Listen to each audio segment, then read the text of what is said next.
नमस्कार। 4 राज्यों में निर्वाचन अभी चल रहा है और इसमें 2 रिजल्ट अभी निकल गया, एक जम्मू कश्मीर और एक हरियाणा। और 2 राज्य के जो इलेक्शन चल रहा है और इलेक्शन और भी फेज में इलेक्शन होगा, वो है हमारा महाराष्ट्र और दूसरा है झारखंड। इसमें हम लोग को देखना पड़ेगा कि इतना अच्छा टाइप का नया टाइप का इलेक्शन एक पर्याय में दोनों स्टेट का इलेक्शन एक बार में ख़त्म और 2 दिन के बाद इसका रिजल्ट निकल गया। बाकी 2 जो राज्य है झारखंड एवं महाराष्ट्र, ये दोनों में क्यों इलेक्शन कंप्लीट ना होने के बावजूद ये 2 राज्यों का क्यों किया गया, और इसका रिजल्ट भी आप देख चुके हैं। एक में जम्मू कश्मीर में कांग्रेस लीड किया और आपका जो हरियाणा में बीजेपी लीड किया, क्योंकि जो हरियाणा में भी कांग्रेस आने वाला था वो जगह में सारे एग्जिट पोल, ओपनिंग पोल जितने भी सारे किया गया था वो सब में कांग्रेस दिखा रहा था बढ़त जमेगा और 50 सीट लगा। लेकिन इसमें बीजेपी कैसे आके 48 सीट लिया और कांग्रेस 36 में सिमट गया, इसका पीछे में बहुत रहस्य है। आप सब जानते हैं। और इसको क्यों ऐसा इलेक्शन कमीशन ने किया और इसका मकसद क्या था? इसका मकसद था इसी तरह रिजल्ट दिखाना और गोदी मीडिया से प्रायोजित करके बोलना कि कांग्रेस का जनाधार ख़त्म हो गया है और महाराष्ट्र में और झारखंड में जो इलेक्शन होगा उसके लिए आदमी लोग बीजेपी को वोट देगा, ऐसा सोच के ये निर्वाचन कमीशन ने इसी तरह ही बनाया है। सब आदमी जानते हैं कि जहाँ जहाँ भी ये लोग ईवीएम में सेटिंग करके किसी तरह इलेक्शन को मैनिपुलेट करते हैं, सब आदमी जानते हैं। लेकिन ये सब आदमी जानने के बावजूद राहुल गांधी भी जानता है, लेकिन राहुल गांधी का मुंह में क्यों शब्द नहीं आता है, मुझे भी थोड़ा आश्चर्य लगता है कि राहुल गांधी जैसा आदमी मैं भी जानता हूँ ये मैनिपुलेट करता है ईवीएम में। उसके बावजूद सारे आदमी भारत का सारे आदमी जानते हैं कि ईवीएम से ही सारे रिजल्ट तय किया जाता है और ये एक मैच फिक्सिंग जैसा इलेक्शन है। इसके बावजूद राहुल गांधी क्यों चुप बैठते हैं और इसके बारे में क्यों नहीं ये शब्द बोलते हैं? मैं ये बारे में जानना चाहता हूँ कि राहुल जी क्या इसके बारे में पता नहीं है या राहुल गांधी सोचते हैं कि ईवीएम ट्रांसपेरेंट है। इस बार जो इलेक्शन हुआ, लोकसभा का जो इलेक्शन हुआ, इसमें बीजेपी का परास्त होना तय था, लेकिन जीता कैसे? मान के चला उड़ीसा में, ये लोग उड़ीसा में 21 लोकसभा सीट था।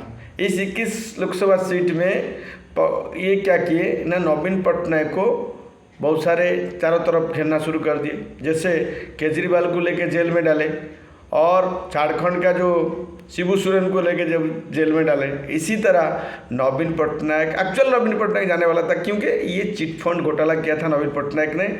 उसके साथ साथ जितने बड़े बड़े घोटाला जो नवीन पटनायक का टाइम में हुआ है वो नवीन पटनायक ही किया था और इसका जेल जाना तय था। और इसमें ईडी सीबीआई इसको ले सकते थे, लेकिन ईडी सीबीआई इनको नहीं लिया जेल के अंदर में, केजरीवाल को लिया, जो कि केजरीवाल इतना चोर भी नहीं है और इतना काम भी नहीं किया है कि उसको जेल के अंदर में, सलाखों के अंदर में रखा जाए। और उसी तरह शिबू सोरेन भी इतना नहीं है कि इसको कोई ऐसा भारत के एक चीफ मिनिस्टर को उठा के कोई जेल में डालना, ये तो फर्स्ट टाइम हुआ। लेकिन इस कारण था कि डर दिखाना, और इसमें क्या हुआ, नवीन पटनायक डर गया। डर के क्या वो सारे जो पलट उसको छोड़ दिया गया। कैसे किया गया? इसमें ईवीएम का पूरा सेटिंग हुआ और 21 में कांग्रेस 1 पाया और बाकी 20 को 20 सीट बीजेपी जीत गया। आज बीजेपी को हम बोल रहे हैं कि अभी इलेक्शन किया जाए उड़ीसा में और ईवीएम को हटा दिया जाए, एक भी सीट बीजेपी जीत नहीं पाएगा, ये 100% तय। लेकिन इसके लिए क्या हुआ, फास्ट बीजेडी के साथ सेटिंग किया कि हम इलेक्शन पहले एक साथ मिल के लड़ेंगे।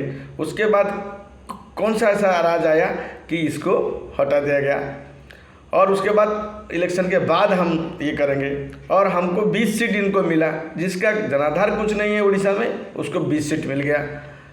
तुरंत चेंज हो जाता है, क्योंकि इसमें वो लोग मैनिपुलेट करते हैं।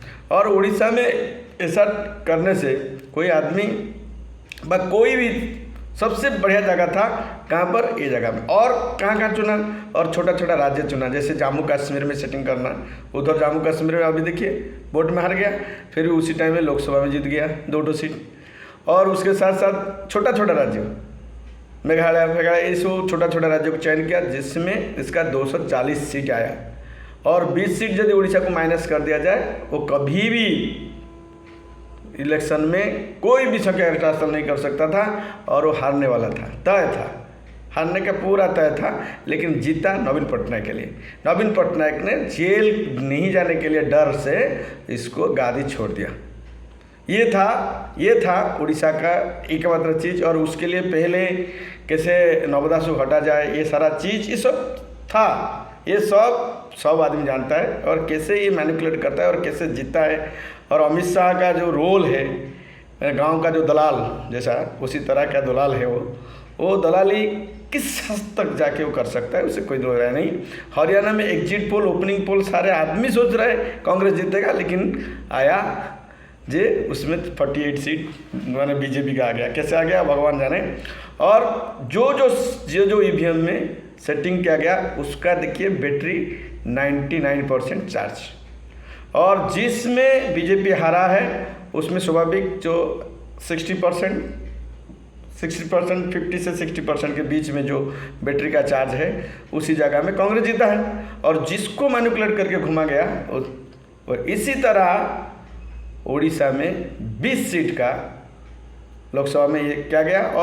और उसके साथ साथ उड़ीसा में ये लोग जो 78 सीट जो विधानसभा पाए, ये भी मैनिपुलेट था। और इसमें भी ईवीएम का सेटिंग था।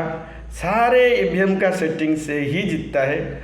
और कोई जगह में यदि कंट्रीब्यूशन होता है तो कांग्रेस को 2 राज्य दे देता है, जैसे जम्मू कश्मीर दे दिया है, बोलना नहीं, तुझे भी तो ईवीएम में सेटिंग किया गया। फिर भी ये जो चीज़ राहुल गांधी अच्छी तरह जानता है, फिर भी राहुल गांधी सामने में आके जैसे अदानी अंबानी की बात बोलते हैं, उसी तरह ईवीएम को उठाने के लिए क्यों नहीं बोल रहे हैं। मैं बोलना चाहता हूँ, जब तक भारत में ईवीएम नहीं जाएगा, तब तक के लिए बीजेपी को हराना संभव पर नहीं होगा। और बीजेपी को हराना संभव नहीं है, वो किसी तरह आइदर जैसे ये लोग जो उत्तर प्रदेश में देखा, बिहार में देखा, ये सारा जगह में उतना आने वाला नहीं, महाराष्ट्र में आने वाला नहीं, वो तुरंत पकड़ा किसको, उड़ीसा को। उड़ीसा में नवीन पटनायक को धमका दिया गया कि तुम यदि करेगा केजरीवाल जैसा जेल के अंदर में जाएगा। ये पहले से आउट। और ईवीएम मैनिपुलेट करो, जो भी करना है करो, कुछ नहीं, उड़ीसा में कोई दिखने वाला कोई नहीं था। तो इसलिए इनका जो सेटिंग पूरा फिट बैठा उड़ीसा में। तो इसलिए ये जो इलेक्शन कमीशन ये चुतिया है, वो ऐसा टाइप का आदमी है कि जैसा टाइप में वो करता है। और इसमें राहुल गांधी और ऐसे जो अपोजिशन पार्टी खुश हो गया, लेकिन इसमें खुश होने की कोई ज़रूरत नहीं था। ये भी मैनिपुलेट था खुश करने के लिए, और मैंने ये ध्यान भटकाने के लिए। और राहुल गांधी जी को मैं रिक्वेस्ट करता हूँ, हाथ जोड़ के बोलता हूँ, ये जो चीज़ को आप सुप्रीम कोर्ट में ले जाइए। और ईवीएम को जैसे ईवीएम से जो ये हो रहा है, क्या इलेक्शन हो रहा है, ये जैसे ख़त्म किया जाए, उसके लिए यदि आप आगे आएंगे तो देश चेंज होगा।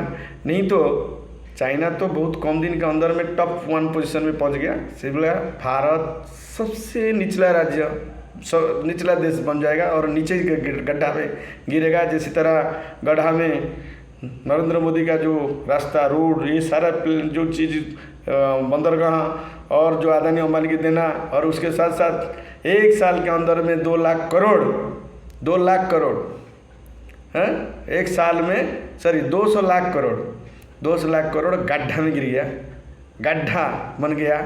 जो 70 साल से एनएच कुछ नहीं हुआ था, 1 साल में पानी में उसका अंदर में पातालपुर में चला गया। तो ये सारा चीज़ होने वाला है। जय हिंद, भारत माता की जय। जब तक ईवीएम नहीं जाएगा तब तक के लिए राहुल गांधी जितना कोशिश करने के बावजूद ये कोई ना कोई राज्य में जाके चौपट करेंगे। तो अगला इलेक्शन होना है कि बिना ईवीएम में इलेक्शन हो। नमस्कार, जय हिंद। तभी जाके भारत का उन्नति का डेवलप होगा। नमस्कार।